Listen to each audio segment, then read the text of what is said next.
Bonjour!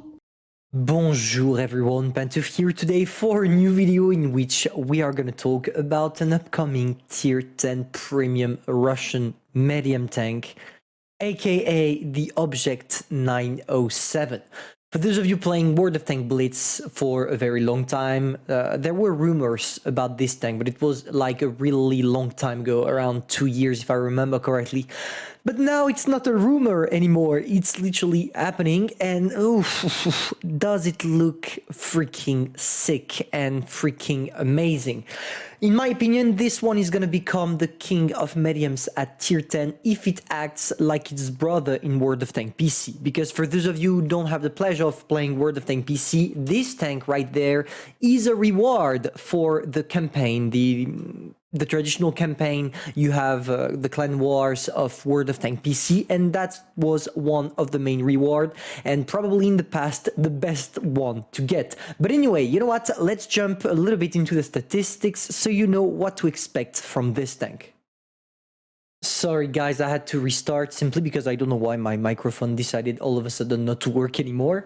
But still, I was saying in the previous videos, for the OGs of you who saw the video, this is the armor profile of the tank in World of Tank PC, and all you can see right now is how armored it is. When you compare it to the Object 140 or the T62A, this one clearly has an advantage when it comes to armor. Just look at this, 220mm at the top of the tank, which is the weak spot. But even if it's a weak spot, it's quite hard to shoot this part, simply because here and here, if you shoot there, you will not be able to penetrate. Those are spaced armor, and therefore impossible to inflict damage if you shoot to this area.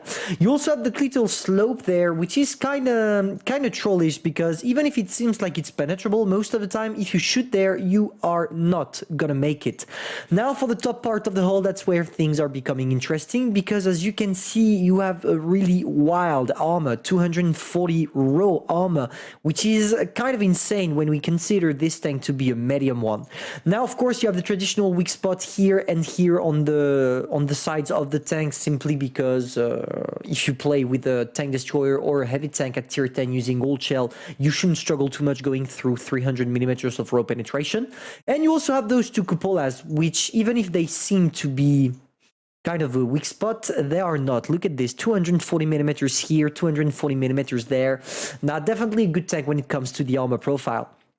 Now for the rest of the tank, it's quite traditional, as you can see, easy to penetrate pretty much everywhere else. Maybe one thing I need to highlight to you about the tank, if you want to side scrape with it, you have this area here, which is kind of easy to penetrate. That's a weak spot on the tank. Of course, if you side scrape with the upper part of your side armor, you shouldn't struggle too much bouncing your targets.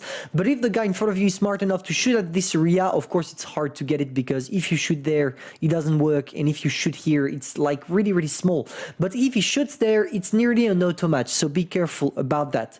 But now you're asking, what are the downsides of this tank? And it actually has one big. You only have 5 degrees of gun depression, and trust me, with 5 degrees of gun depression, you don't do that much on the battlefield. That's why Wargaming decided to implement the Object 140, the buff on the T62A as well, because those tanks have between 6 and 8 degrees of gun depression, and trust me, on the battlefield it does a huge difference. Whereas this one is kind of struggling with its terrain, especially if you play on hilly maps, and you have quite a lot of them in World of Tank Blitz.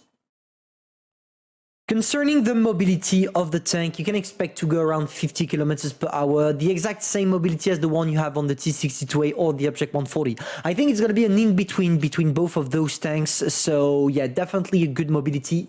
Not the best overall, but still quite an impressive one that will allow you to get into aggressive positions. And now for the gun, it's packing the exact same as the one you already have on all the Russian tanks, a 100mm one. So you can expect 310 alpha damage, 280 with your gold shell. You can expect the tank to have a bad gun penetration if you're not playing with calibrated shell. That's why with this tank, I'll encourage you, don't worry, I'll do it when I'll play it for the review, but I'll encourage you to play it with calibrated shell to be sure to penetrate every single one of your shells. Now, is it gonna break the meta or not? In my opinion, that's really weird that this year Wargaming decided to add both the Object 260 and the Object 907. I just hope they are not gonna release all the broken Russian tanks we have in World of Tanks PC into Blitz. And if they do, I just hope that they will do what is necessary to make them not as broken as they are in World of Tanks PC. But honestly, on that, I trust Wargaming because usually when they release completely broken tanks, they are coming from the Blitz Nation. So I kind of trust them on this one. So we'll see what happens, but I hope it's gonna be...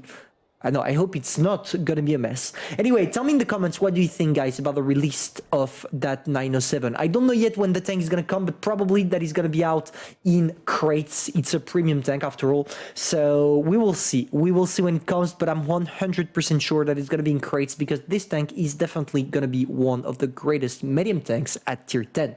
If you enjoyed, feel free to subscribe, like, and share, and I'm gonna see you soon for a new video. Au revoir.